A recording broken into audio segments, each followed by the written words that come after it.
Practice what you preach, Areva. That's his motto. Michael stunned us with those 16 kids. We just thought there were 3 in the house.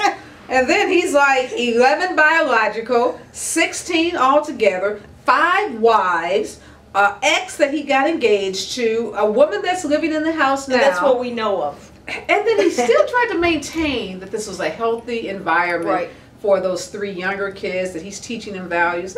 You're not really worried about that revolving door of women going in and out of that house, being so confused, the instability. Well, and the lives that he destroys in the women too, because you know he's got to be breaking hearts. Well, Monique is sitting there. She slept with the guy last night, and she knows a woman is living in her house.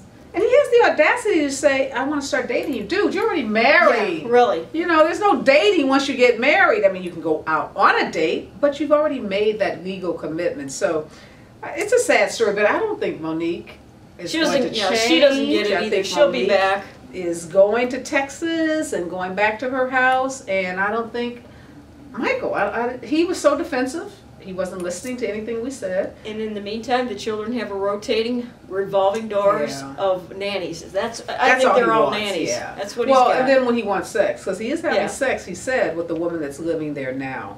But then, you know, the other one slept in the rocker. Now, don't get that one. He was so defensive about that. But the pimp part too, like pimp. Could you believe he was a pimp? And oh my gosh, then he must have found the Lord, and then he became a pastor, and now he's not a pastor anymore. Yeah, I don't. You know, sometimes your heart bleeds for women, and sometimes men, but in this case, a woman who's so vulnerable, who felt like this is all she deserves, that she doesn't love herself, she doesn't have enough self-confidence to avoid a situation like this, but if you find yourself in it, how to get out of it. But where do these men come up with all these lines to get these women? I mean, she knew. Monique said she knew he was a pimp. She knew about the exes. She knew about the kids, but she kept saying, I was in a rough spot. I didn't raise my own kids. I had drug addiction issues. And then she kept talking about the weight that she lost. She was looking for validation.